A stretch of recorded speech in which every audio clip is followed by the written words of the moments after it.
Sitting across from me is my smiling, almost laughing guest. His name is Matt Landig. And Matt, you are remarkable because you're one of the few actors I know who always seems to have a job as an actor. You're always in some play, and you're always successful. So I'd like you to tell us, what is the secret to this unvarying pattern of success? How do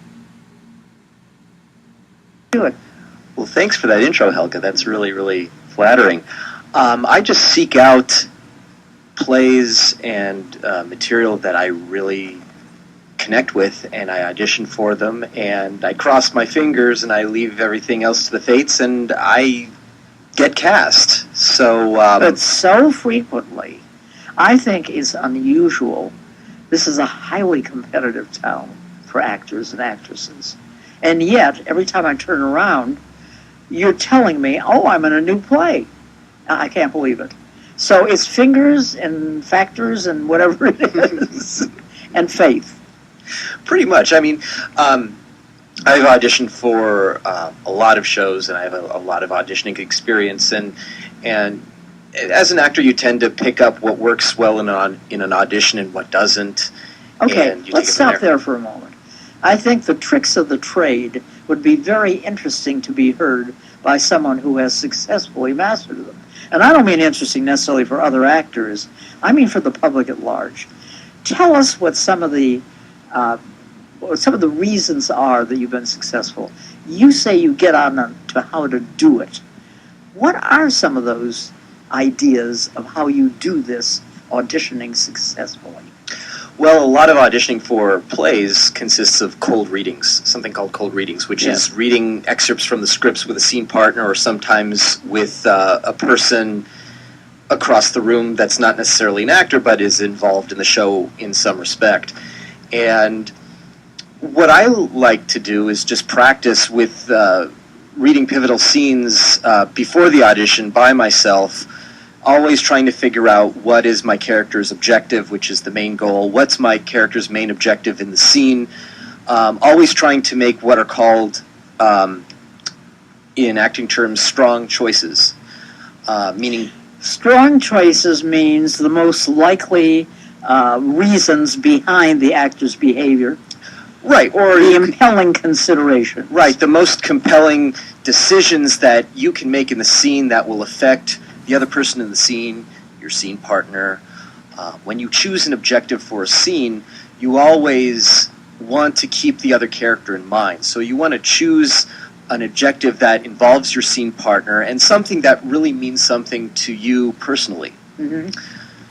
So, for example, for the auditions for Doubt, the new show that I'm in rehearsals for, I pretty much read all the scenes. I pretty much had to read all the scenes for the audition. Is that customary that you read all of the scenes, or virtually all of them? Not usually. Not usually. It's depending on how many callbacks there are. You could be reading one scene or two, maybe three.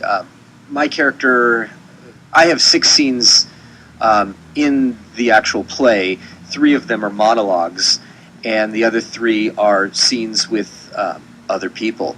So I had to read a highly charged scene, the climactic scene, where one of the other characters is accusing me of something, and I am vehemently defending my position. And within that scene, I had to pick an objective, which was to defend my innocence.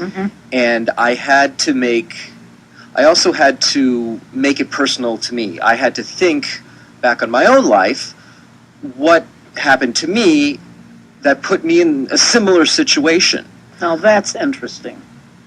Does it ever happen to you, Matt, that you can't think of anything that's sufficiently similar to the situation in the play that you're asked to depict? Sometimes it can be a big, big struggle. A real stretch. A real stretch. So if that's the case, either you can just keep digging and keep trying, and you can use your imagination and think, what if I were in that situation? How would I react? How would I respond? So the actor's imagination is a very, very important tool. The other option is that if you are reading a show and you're considering auditioning for it, but you can't really find a way in. Mm-hmm. You can't really understand what it might feel like to walk in that other character's shoes, Right. then it's probably best if you don't go out for that part. Okay. Because the actor always has to forge some emotional connection with the character, with the words on the page, and with the given circumstances engendered by the play. You've answered a question that has been in my mind for years, and that is, how does an actor successfully portray the subtleties, the personality of someone the actor is not? Right. Because despite certain similarities, you are not that person. Right. And the process has always fascinated me, and I've asked myself the question, do you actually have to be somewhat like that person?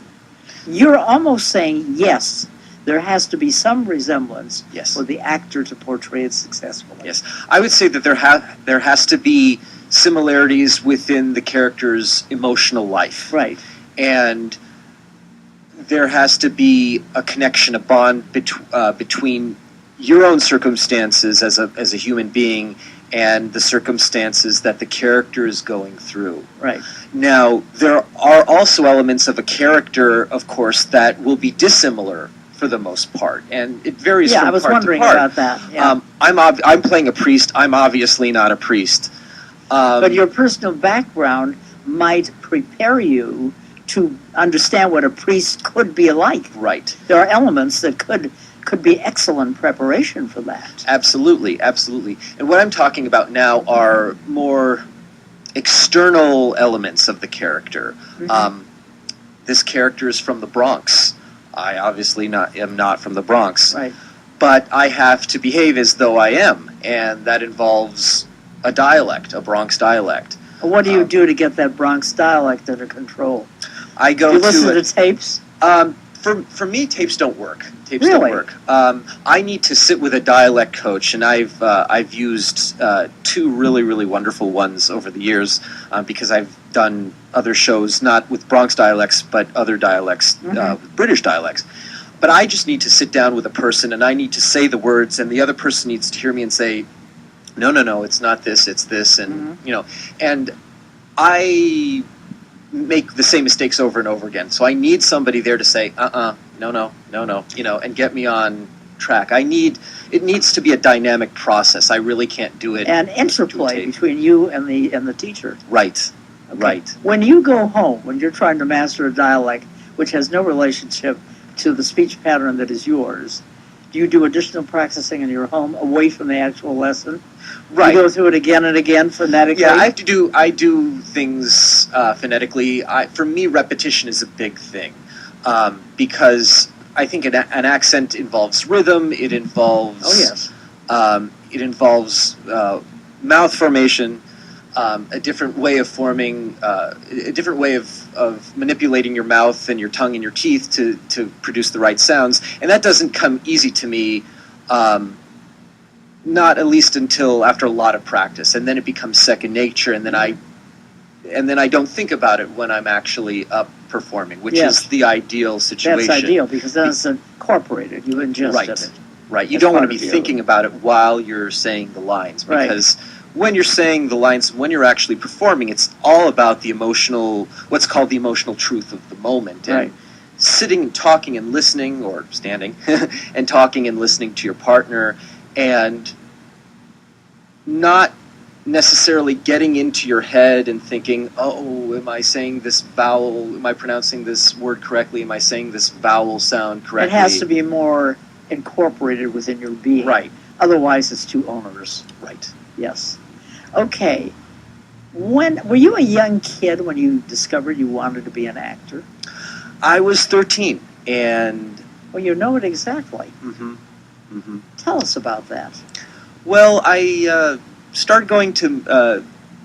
I started seeing movies in movie theaters when I was really young, but they were all cartoons up to a point. And then I started seeing movies, and I really got a charge out of listening to the laughter in the audience. And also listening to the crying in the audience, and I thought, well, I want to do that. I want to make people laugh. I want to make people cry. There was a real thrill watching actors and actresses doing scenes and doing bits of business and having that immediate audience response. I'm going to ask you a personal question, which I think is not too personal. Is it possible that your own family was reserved when it came to expressing emotion?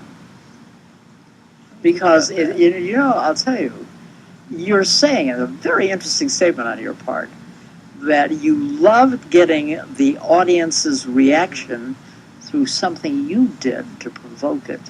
It almost suggests that there was a perhaps lesser degree of reaction given to you as a regular portion than would have been your preference.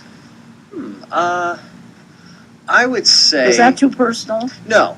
I would say I just like the idea of a large group of people responding to you that way and having that attention. And, I guess you could say that as a kid, I never really thought that I had attention. And it isn't so much attention, it's the degree of expression on the part of those who surrounded you in key positions. Well, the great thing about acting is that you get to be put in certain dramatic situations where you can express things that you might not ordinarily have a chance to express in real life. Interesting. Because so it's a broadening of your field, emotionally speaking. Right. It's sort of like very releasing, highly enjoyable, I would think. I think it's sort of like the emotional Olympics. That's what I call acting. Very clever. Because during the rehearsal process, you stretch and stretch and stretch. You're constantly using your imagination and your heart and your mind and trying to think of what does that feel like? What does that seem like? How do I feel about what's happening now? It's almost a felicitous combination of something that's highly emotional, and then you back off and analyze the emotional situation. So it's both intellectual and deliberate and planned. Yeah. By the same token, it is spontaneous and unrestrained as well. Right. It's a paradoxical situation. Absolutely. You have to prepare and analyze and use, I forget which side of the brain that is. Is that the right? I know, I can be the left or right. You have to be analytical, and especially, I think, toward the very early part of the rehearsal. Yeah. A lot of actors don't like a mental approach to the acting, but I think it's key to analyze the script at the very beginning because that's really your North Star. It's your compass. And you have the equipment, because I know when you were in school, you were an excellent student. I know that you're highly analytical.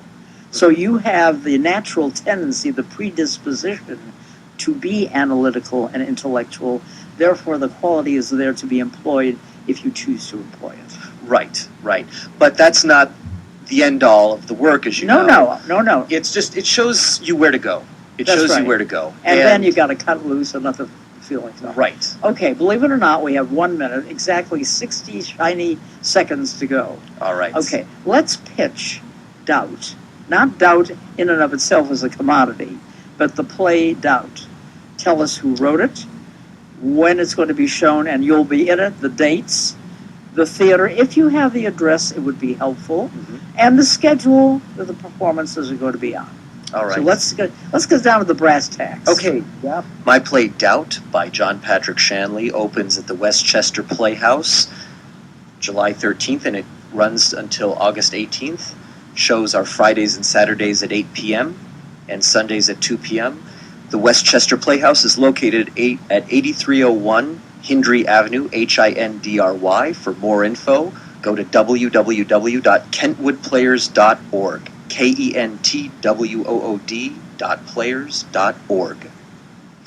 Thanks for that vital information. Believe me, we're going to be there. And thanks so much, Matt, for appearing on the show. Meantime, this is Helga Sitkin signing off with another in our series on men and women of the world, brought to you on your Kaleidoscope Radio Magazine of the Air. See you, remember, to see Doubt at the Westchester Playhouse. But believe me, if Matt's in it, it's going to be good. Bye now.